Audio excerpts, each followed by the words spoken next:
Allen Company, 47 years young and a proud sponsor, wishes OOIDA all the best as you celebrate 50 years.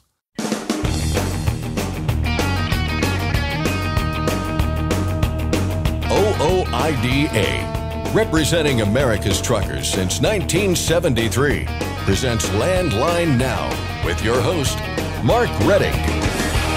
A small family-owned trucking company is suing two state agencies in Pennsylvania over regulations that were put in place by California. Confused?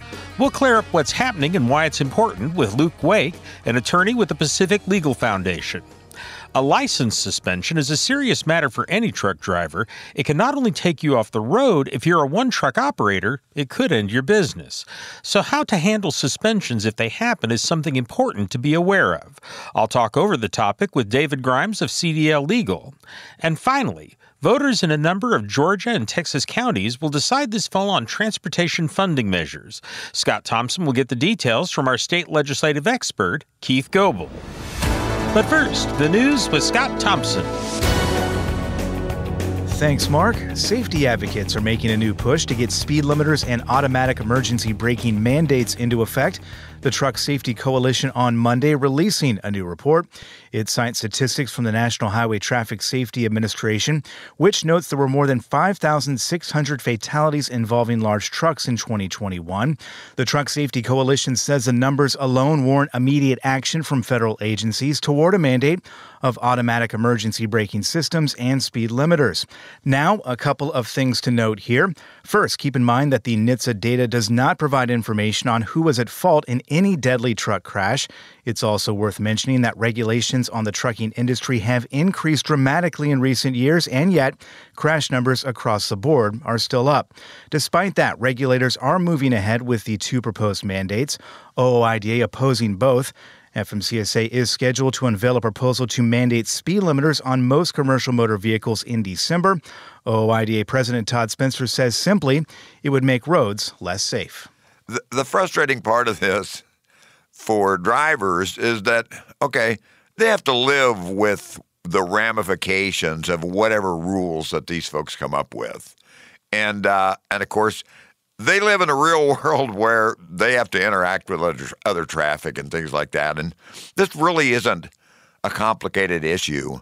The ideal speed policy for any agency to take, whether it be federal or state or local, is do something, support policies that try to keep traffic moving at or close to the same speed. You want to try to minimize interactions. And with regard to automatic emergency braking systems, NHTSA and FMCSA are scheduled to issue a final rule in April that would mandate automatic emergency braking systems on heavy trucks. Supporters say that mandate would eventually prevent more than 19,000 crashes and 150 deaths each year. Jay Grimes, OOIDA Director of Federal Affairs, told Landline that the association and other opponents do not believe the technology is proven, and they point to real-world events as examples.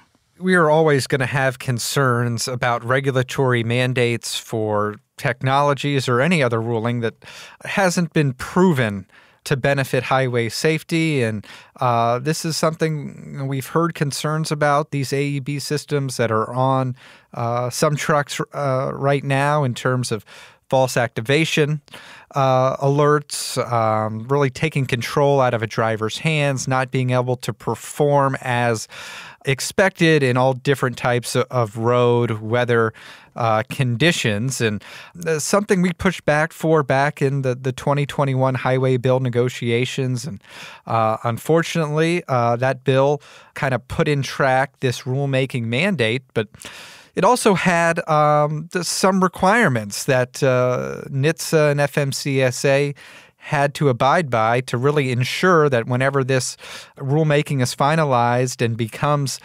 mandatory on all new vehicles, that the equipment is going to work the way it's supposed to. And so far to this point, and especially now with this first phase of the rulemaking process, we think some of those efforts have fallen short so far, and there's, at this point, not enough guarantees that this rulemaking process and some of the testing procedures in place are going to be enough. Aside from OOIDA's safety concerns regarding mandates like these, it also points to the financial burden that they would place on small business truck drivers whose margins are tight enough as it is. The roller coaster ride of diesel price fluctuations continues. The average cost per gallon dipped 9 cents last week to $4.45. That's according to the latest report from the Energy Information Administration. That follows a 10-cent increase the previous week. Prices last week fell in all 10 regions EIA tracks. The biggest decline, more than 12.5 cents, recorded in California, pulling the average in the Golden State down below the $6 mark. We'll see what next week holds for the national average. ProMiles.com, meanwhile, which releases a daily report, had prices on the rise Tuesday morning. The ProMiles average settled in at $4.47, up 2 cents from a week earlier. Yellow's days may not be completely numbered. That's if Jack Cooper Transport has anything to say about it. Reuters, citing multiple sources familiar with the discussions, is reporting that the auto hauler is making a $2 billion bid to buy up Yellow's assets. Jack Cooper Company officials have reportedly been asking the Biden administration to support the deal. Plenty of questions still need to be answered, though, such as what happens to Yellow's debt, namely the debt that's tied to a $700 million pandemic assistance loan the company got from the federal government back in 2020. Payment on that loan is due next fall, but Jack Cooper is reportedly asking that the Treasury Department extend the deadline for payment until 2026. Yellow shut down and filed for bankruptcy protection over the summer. Jack Cooper Transport is primarily a vehicle hauling company. Its largest customers are General Motors, Ford, and Stellantis, three companies that just came to terms with the United Auto Workers Union on new labor deals. Reuters says a Jack Cooper deal for Yellow could end up saving some 30,000 jobs, most of them being union jobs. We are now at the bottom of a very soft freight market, according to DAT. Landline Now's Ashley Blackford explains. Robert Rouse with DAT says they saw just over a 3.8% decrease in load volume to just over 1.07 million loads last week. National benchmark broker-to-carrier spot rates without fuel decreased between 1 to 2 cents across all three equipment types. That said, after an increase in diesel prices last week, this week the average national diesel price dropped around 9 cents per gallon, wiping out most of the jump from the week prior. That's pretty good news, and hopefully we continue to see a full drop and to continue to help carriers with their fuel prices. Rouse adds that the market will undoubtedly see a boost in demand heading into Thanksgiving and Christmas. For Landline Now, I'm Ashley Blackford. Thanks, Ashley. The death toll from last week's pileup on Interstate 55 outside of New Orleans has been lowered. Louisiana State Police said the intense fire and extensive wreckage caused by the crash made them believe 8 people had been killed. But after further investigation, they determined that 7 people had in fact been killed. Dozens more were injured. The October 24th pileup involved more than 160 vehicles. Authorities in Louisiana have blamed a so-called super fog of smoke combined with dense fog for causing the wreck. And finally, the Women in Trucking Association is out with its annual list of top companies for women to work for in transportation. The list was released in the association's official magazine called Redefining the Road. More than 100 companies made the cut. All, according to Women in Trucking, include corporate cultures that foster gender diversity, competitive compensation and benefits, flexible hours and work requirements, professional development opportunities, and career advancement opportunities. Industry stakeholders had final say in the voting. Women in Trucking says more than 27,000 votes were cast. That's Landline Now News for today. I'm Scott Thompson. Thanks, Scott. Next, I'll discuss the trucking company's lawsuit over emissions regulations with Luke Wake of the Pacific Legal Foundation. And we'll hear how to handle a license suspension from David Grimes of CDL Legal. I'm Mark Reddick, and this is Landline Now. Thanks for listening. Be sure to like and subscribe. If you want more content, go to landline.media to get updated news, information, and archived editions of our show. Once again, that's landline.media. Control your toll costs and eliminate tolling headaches with Prepass Tolls. Prepass Tolls means toll volume discounts. Just one invoice for all tolls and fewer violations. Call 877-878-5970 or go to prepass.com. Attention all truckers, Dean Michael, the tax doctor here. I want to talk to you about those dreaded tax problems. I know you want to keep on trucking and not even think about them, but let's face it, they're not going away all on their own. you need professional help. I've been helping truckers put their tax problems in the rearview mirror for years. I can help you too. Call me now for a free consultation at 888-557-4020 or go to mytaxhelpmd.com. It's like I always say, keep your eyes on the road, I'll keep mine on the IRS. 888-557-4020. It's tested and proven. Burn 2.1% less fuel when you balance all wheel ends with Centromatic. Call 800-523-8473 to get the OOIDA discount. Landline now. Welcome back. A small family-owned trucking company is suing 2 state agencies in Pennsylvania over regulations that were put in place by California. Confusing? Bear with us. Pennsylvania's Department of Environmental Protection and the Environmental Quality Board have set up a regulation automatically adopting California's emissions regulations for large trucks, making them effectively the law of the land in Pennsylvania. Peters Brothers Trucking, along with 2 other companies and the state's Motor Truck Association, filed the suit, and Luke Wake, an attorney with the Pacific Legal Foundation, is representing them. Luke, first of all, I'm wondering if you can just speak broadly about what is the central point of the lawsuit? The point of the lawsuit is that law needs to come from our elected representatives, not from bureaucrats and agencies just exercising broad discretion to do whatever they want, and certainly not from a state, from a foreign state where there is no opportunity for us to have any sort of control, any sort of say in the decisions being made on our lives. Because in this case, we're challenging the state of Pennsylvania's rolling incorporation of California law. And that's a wild proposition that just automatically incorporate California law into Pennsylvania. I wonder if we can step back a little bit. Tell us about this company that's launched the lawsuit, Peters Brothers Incorporated. Yeah. Walk us through a little bit about them and their operation. Well, Peters Brothers is, a small family-run, typical sort of small business in the trucking industry. They service, they run freight throughout the region, based in central Pennsylvania, and they are very concerned about, in general, all of the regulations and whatnot that they've got to deal with that make life difficult for them in the trucking industry. But especially the idea that now they're having to deal with regulations coming from California, which they have no say whatsoever, being Pennsylvanians. That's wild. And they're fighting back in this lawsuit because they want to be able to maintain the ability to run their business, free from burdensome regulation that's really going to have a big impact on their business. And that's the nature of this suit, and very sort of typical small business trucking company here. You mentioned the burdensome regulations. I'm wondering if you can kind of spell out a little bit for folks, what parts of the California regulations does the company especially object to? Well, the lawsuit challenges, and this is what the Peters Brothers Company objects to, the incorporation of the entire California Code of Regulations governing heavy diesel trucks and engines. Specifically, there's provisions in the California Code of Regulations that California Air Resources Board develops that dictate requirements, standards for emission levels, and the technical components that have to be in an engine to be certified by the state of California to operate on California roads.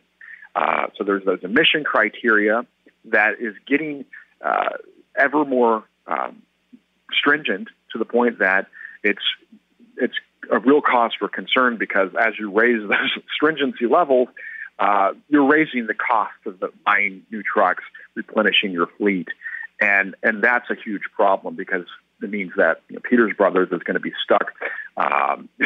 If they're forced to pay for these more and more expensive vehicles, well, that puts them between a rock and a hard place, because they need to maintain their fleets, but at the same time, they can't afford necessarily to pay for those higher and higher costs. There's a profit margin you've got to deal with as a business owner. And so the practical effect is it's probably going to end up, forcing them to keep vehicles on the road longer as opposed to replenishing their fleet.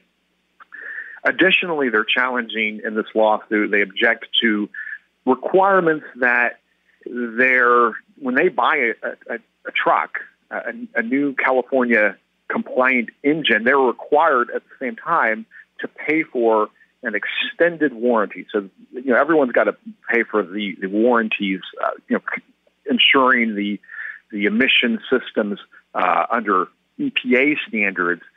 But the California regulations require extended coverage, which requires a tremendous more coverage for more miles, a greater time, and so forth. And so that's what they're challenging, both the emission standards and this warranty requirement. And that in particular is absurd for these guys, because they say, look, we've got in-house mechanics who are more than capable of handling anything that comes up with these emission systems. So I don't want to go out and pay for an emission for an extended warranty on these things when I've got the guys in-house to do it. I'm already paying them. And so you're forcing me to buy a product, a service that I don't want. And so that's also, on top of everything else, a problem. And between these two things, Peters Brothers is looking at the possibility of having to relocate to a state that doesn't follow California's model.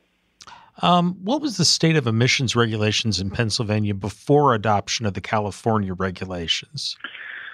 In 2002, the Pennsylvania Environmental Quality Board, that's the state entity that has authority to make regulation concerning pollution and regulate heavy diesel trucks and so forth.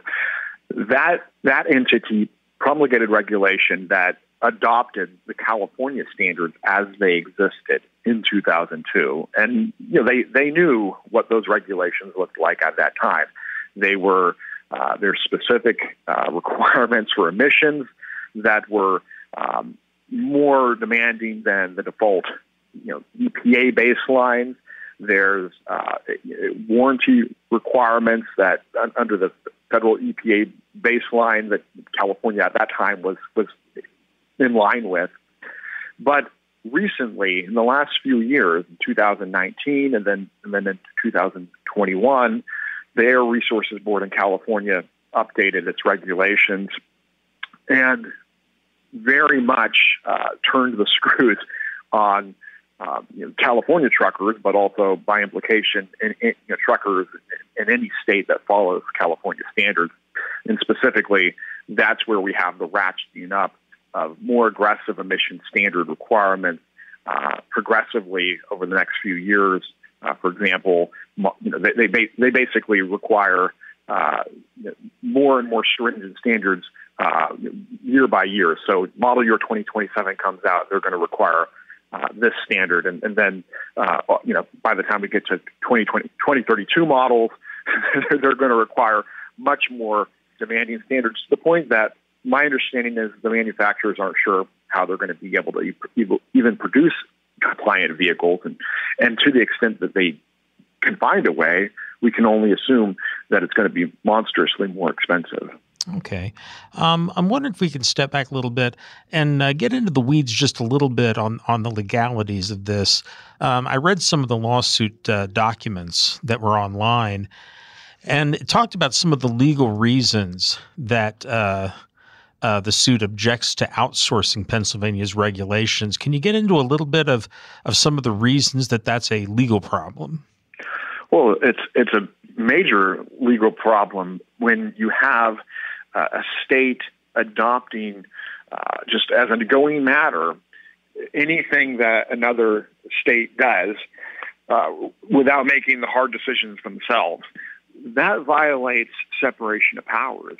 So we're all familiar with the idea that at the federal level, Congress makes law, not the president, not these federal agencies. Well, the same thing is true at the state level. Every state has a constitution that ensures separation of powers. And separation of powers says your elected lawmakers make the law. And so you have a breakdown in separation of powers when the lawmakers have written such an open-ended statute that they have given away the lawmaking power to someone else. And in this case, they wrote such an open-ended statute, gave such open-ended authority to this Environmental Quality Board to adopt whatever standards that it thought appropriate, that that board has a blank check. It can do whatever it likes, apparently, and it says, I'm going to exercise that blank check to further delegate that lawmaking power from Pennsylvania to California. And so from a constitutional standpoint, your problem is you're outsourcing the power to make law. And that's problematic because it means that the people of Pennsylvania have no say then in the law that's applied to them. And that undermines the entire concept of representative government. So that's the major issue. I can say there's other problems, not least, regulation, generally speaking, has to go through specific procedures. There's got to be opportunity for the public to comment on it. That sort of stuff can't possibly happen. Pennsylvanians had no opportunity to comment and have decisions about whether or not this regulation was going to be good or bad for Pennsylvania business. None of those sort of considerations were ever made because the decisions were all being done in Sacramento as opposed to in Harrisburg, Pennsylvania. What has the reaction been so far from the state? Well, the state, of course, is defending its prerogative to do this rolling incorporation of California law. We're in the midst of this early stages of the lawsuit. They have filed a motion to essentially have the case dismissed, but in Pennsylvania it's referred to as preliminary objections. But basically they're arguing the case should go away. And one of their chief arguments for why they say that there's nothing to look at here, this case should be dismissed, essentially, is they say, well, look, the state is not currently actively enforcing these regulations that you're complaining about. Well, the problem with that argument, though, is that the statute under which all of this was done says that anyone who violates any of these regulations is subject to potential lawsuits from any Joe Schmo. And that means you have Damoclean sword just hanging over your head. You have no choice as a small business owner but to comply with these regulations, because otherwise you face the possibility of ruinous lawsuits, and no one can live with that over their head. Well, Luke, is there anything else about this case that you think people need to be aware of? Well, I would just say it's not, I think it's especially outrageous what is happening here in Pennsylvania, where you have this just rolling blind incorporation of anything California does. We're going to jump off the cliff with them. We don't know what it's going to be, but we're going to do what California does. That's especially outlandish. If you're going to have, policy, law and policy made, we should be, actually stopping to think critically about whether it makes sense in our specific state and so on.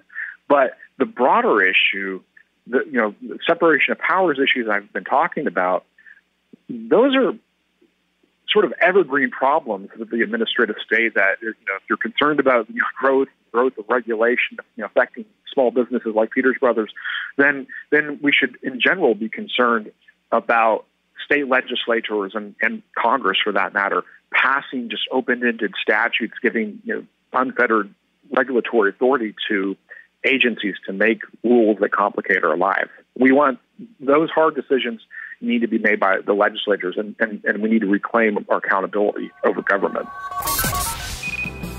That was Luke Wake, an attorney with the Pacific Legal Foundation who's representing Peters Brothers Trucking in a suit against the state of Pennsylvania over emissions regulations adopted from California. We'll be back in just a moment with more news and information. Please stay with us through a short commercial break. I'm Mark Reddick, and this is Landline Now. Firestone tires are for more of everything. More miles for every tire dollar, and more confidence in your fleet. At Firestone, we help fleets save with dependable value. Find your local Firestone dealer today at firestonetire.com/dealer. Ready to make more money? Use a better load board. For a limited time, get 50% off Truckstop Loadboard Pro. Just go to truckstop.com/go and enter promo code READY2023 when you purchase Loadboard Pro. When it's time to overhaul your truck engine, help protect it by insisting on a genuine Vibertech TVD crankshaft damper. Heavy duty, absolute premium quality, and they're made right here in the USA. Find a dealer at vibertechtvd.com.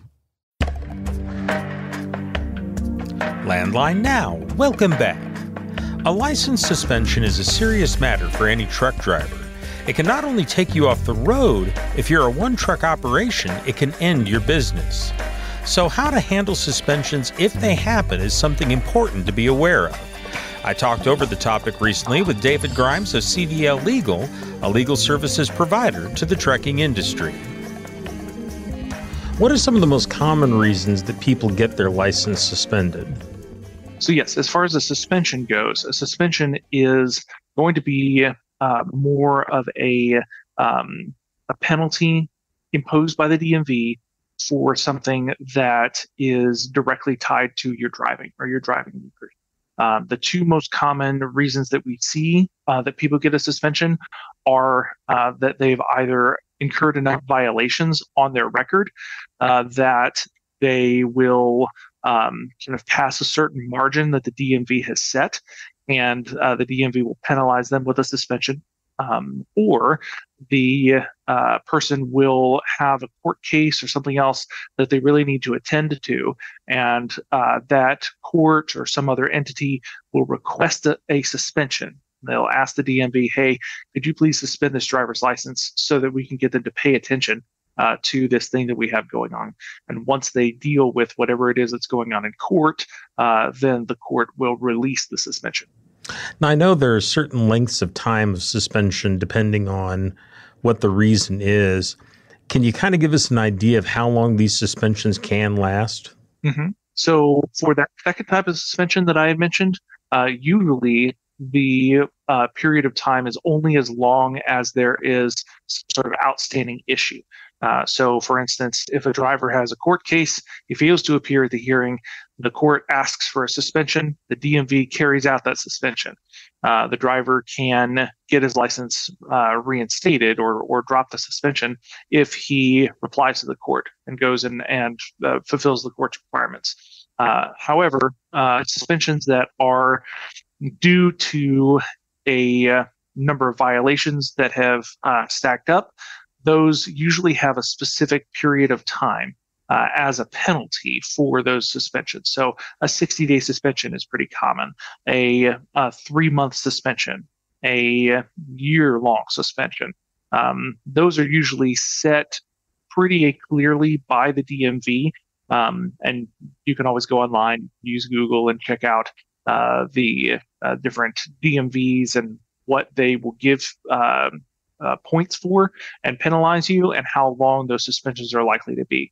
So if you ever feel like, oh man, I've gotten a few tickets in the past year, maybe I should check my record. It's always a good idea, in addition to checking your actual violations on your record, to go and see, okay, how might these affect me? Or if I get one more ticket, might I be in danger?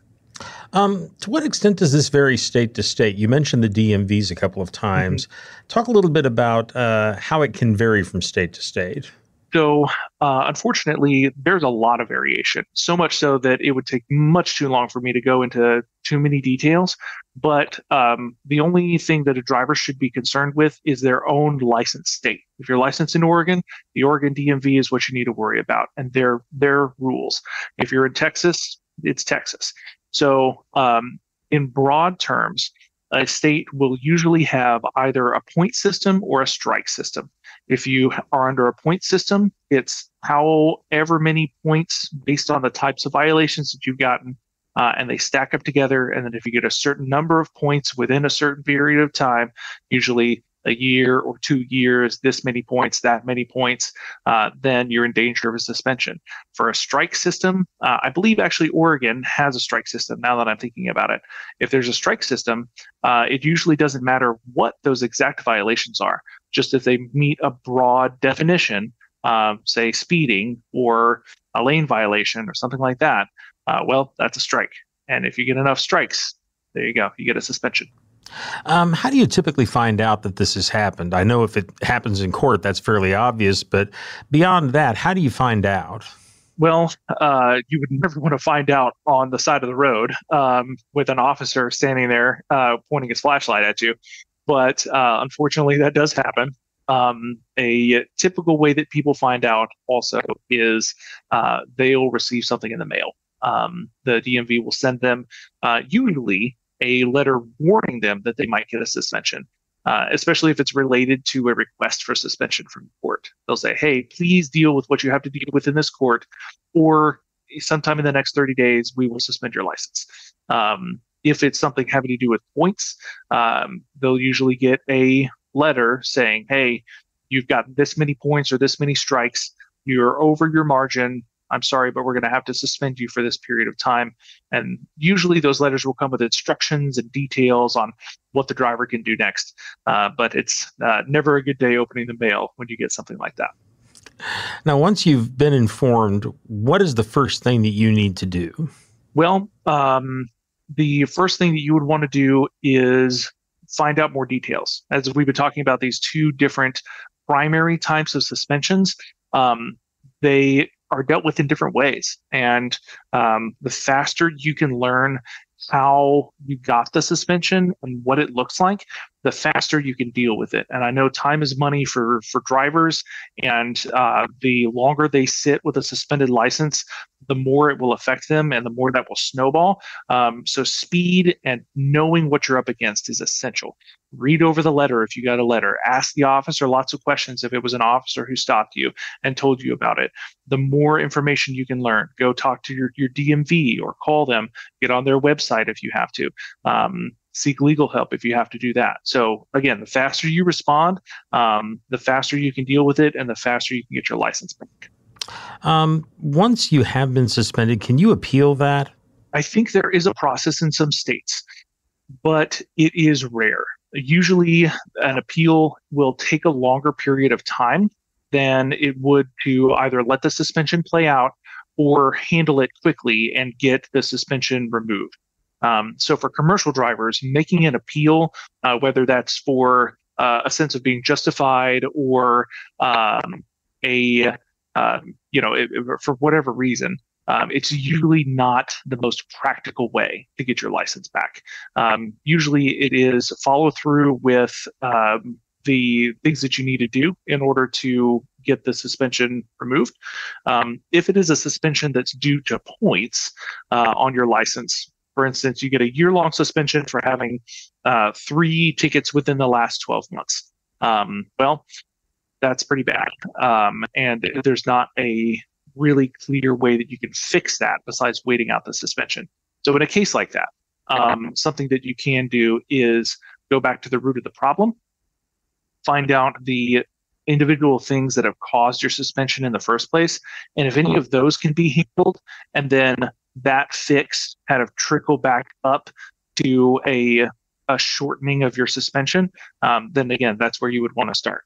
So to be a little bit more detailed about that, if you have 3 tickets and they're causing a suspension on your license for a year, go back, check those tickets. Can I appeal them? Is there a way that I can change the court outcome? Is there anything I can do to change what they're doing to me on my license? It seems like it'd be better to be proactive about it when you get those tickets. I mean, challenging them in the first place, wouldn't that be? Certainly. And it is really hard to keep on top of things like that, especially as drivers have so many other things to worry about. They have pressure from a lot of sides to be too hasty, to be a little bit reckless on the road. Not saying that drivers are always doing that, but I know that they have a lot of pressure to perform in a way that may put them in danger of getting tickets, whether that be from their carrier, their dispatcher, from a shipper, whoever. And because of that, it is easy to let these things slide and be like, oh, it's just a speeding ticket. Oh, it's just 5 over. Oh, it's been a while since I got another one. My license is pretty clean. But as we've already talked about, a suspension can be a bolt out of the blue. And having dealt with these things at the front, it's a way, way easier process than suddenly being struck by a year-long suspension, a year out of work, and having little to no wiggle room to do anything about it. Where would you get more information if this does happen to you? What is the place you go to find out more? That is a good question. So I don't want to plug our company, but too much. But we and other legal benefit services do have general knowledge about that. An attorney who's familiar with the state that you are licensed in and the laws there would be a good place to start, who works traffic cases in that state. An attorney who is local to the state where you might have gotten tickets that are contributing to that, or where the court is, who has requested a suspension. An attorney in that state might be helpful. And then finally, although it gives me a shudder to even say this, you should go talk to the DMV. They are the people who control your license and your suspensions. They are the people who have the most detailed information about what is going on with your record right now.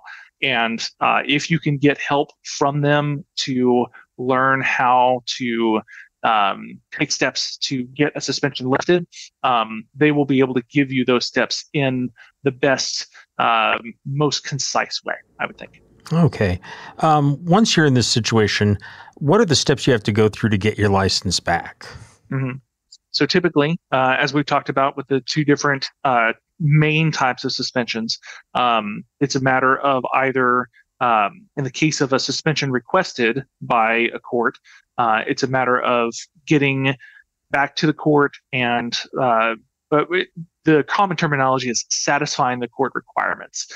What that typically means is continuing your case, paying a ticket, paying a court fine, something like that. So go run to the court, check out what they need from you and how quickly you can process everything with them so that they have the power then to request the suspension be canceled. And oftentimes, and I haven't mentioned this yet, but oftentimes when a court requests a suspension, there is a really long delay between that request and the suspension actually taking place. And you might become aware, you probably will become aware between, like in that between period. And you can take steps, if you're really quick, you can take steps to have the suspension not affect you at all, have it never come into effect, and not have to worry about it being on your license. So speed is good. For a suspension having to do with violations that are already on your record, that are adding up, that are causing a suspension, the steps to take would be to try to keep your license clean, because as bad as one suspension is, you can get more suspensions stacked on top. Usually after suspension, you'll go into a probationary period. And if you were to get another really bad violation right after your suspension is lifted, it'll come back even worse. So watch out for your driving, be very, very cautious, and check back in on each of the violations or the different things on your record that are contributing to the suspension. See if any of those could be changed. I've been talking with David Grimes of CDL Legal, a legal services provider for the trucking industry, about license suspensions and how to handle them. You can learn more by calling CDL Legal at 913-738-4836 or by going to their website, cdllegal.com. Again, that phone number is 913-738-4836 or go to their website, cdllegal.com. You can find all that information on our website, landlinenow.com. Just click on the photo or headline in the red box. Again, that's at our website, landlinenow.com. We'll be back in just a moment with more news and information. Please stay with us through a short commercial break. I'm Mark Rettig, and this is Landline Now.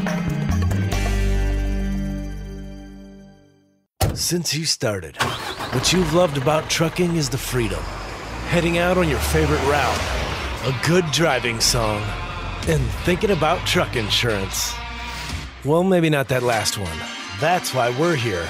At OOIDA, we have a full range of truck insurance products, expert advice, and great customer service, helping you get the right coverage for your operation. Go to OOIDA.com because your job is to drive. Our job is to help with everything else.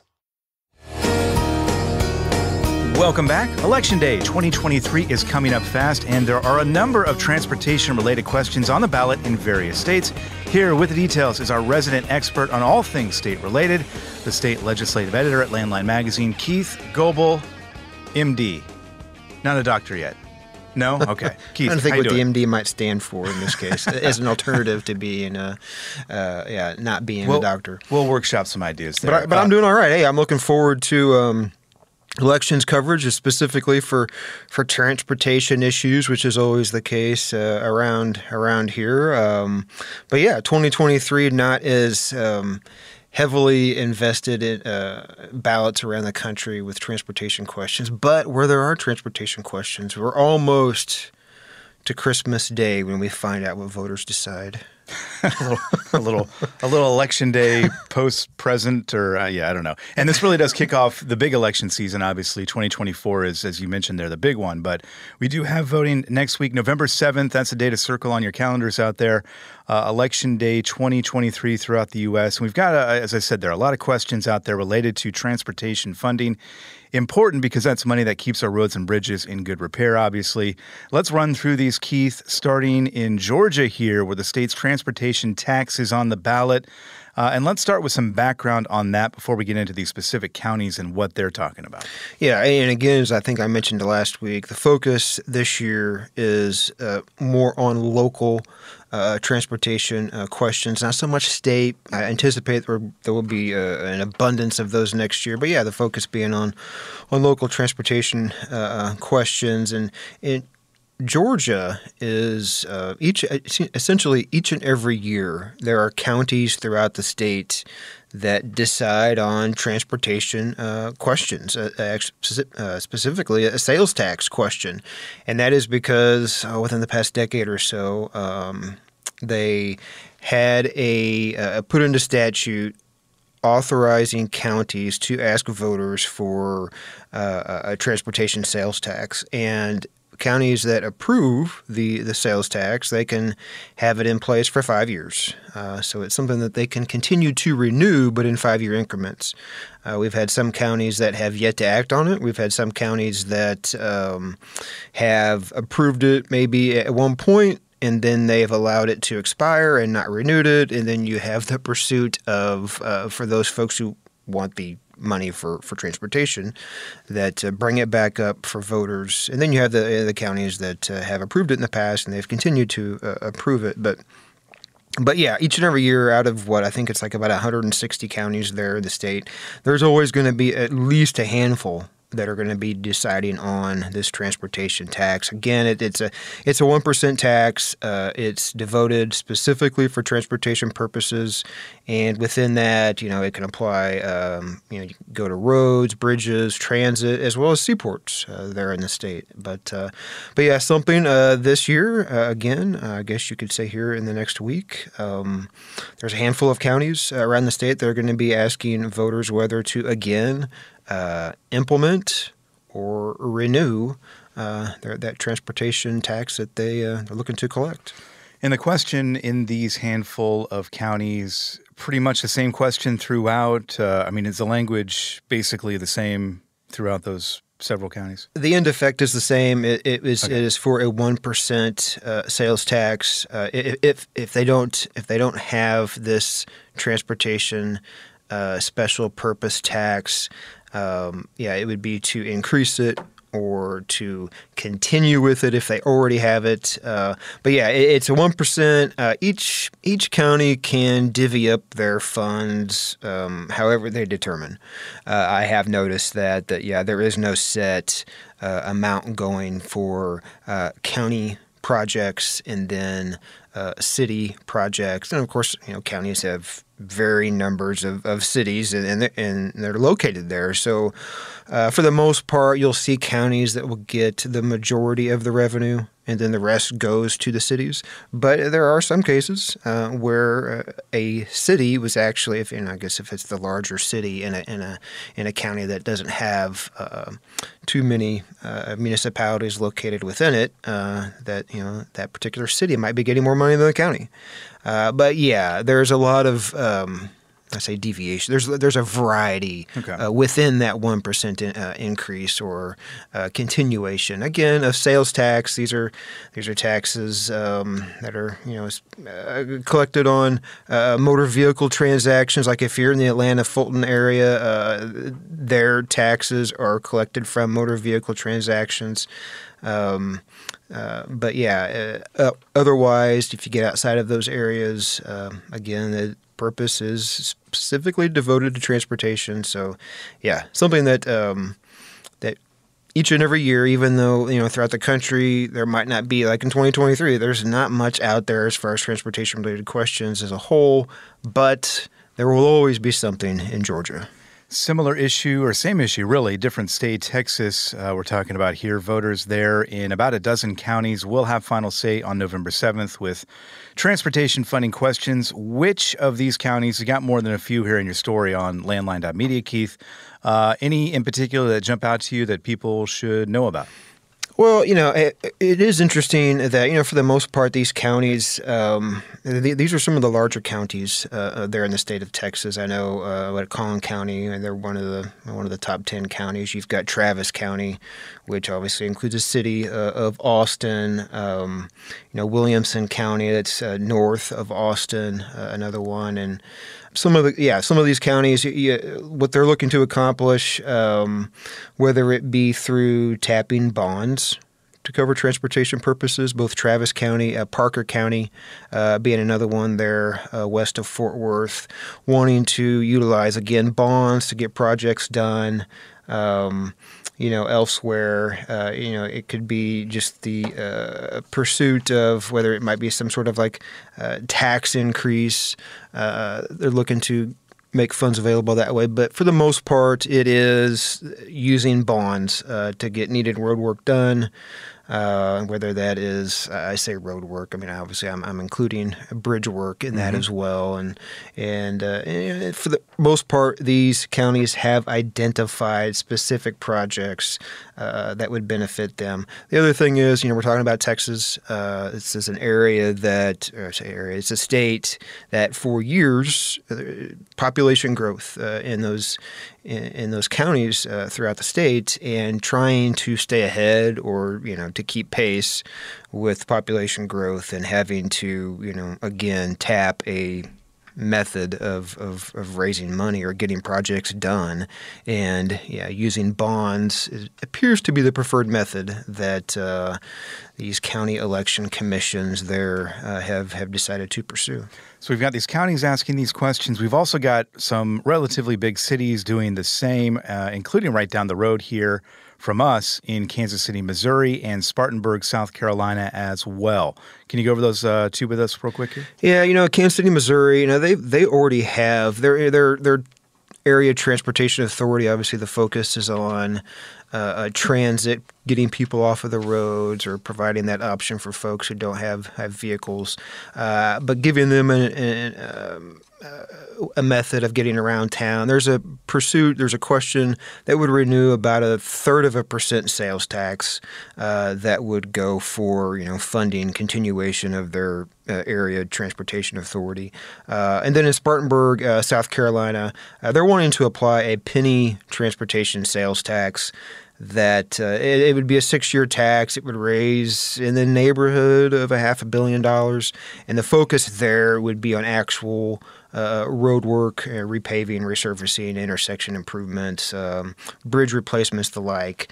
Of course, Spartanburg, one of the most populous counties there in the state of South Carolina. So looking to, again, stay ahead of needs that they believe that this tax would help. Keith Goebel, Landline Magazine, always a pleasure. We appreciate it. Well, thanks for having me. That's a wrap on today's show. All of us here at Landline Now thank you kindly for listening, and we hope to see you again soon. Until that day, thanks for all you do to keep America moving, and take care. Thanks for listening. Be sure to like and subscribe. If you want more content, go to landline.media to get updated news, information, and archived editions of our show. Once again, that's landline.media. I'm a dad, a son, a husband, wife. I'm a writer, photographer. I farm. I'm a veteran.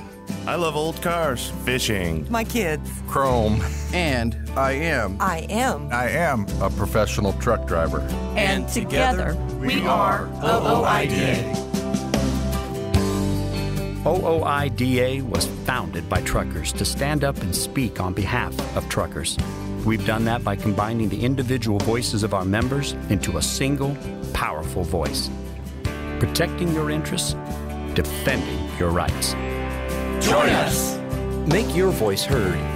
Join OOIDA, the Owner-Operator Independent Drivers Association.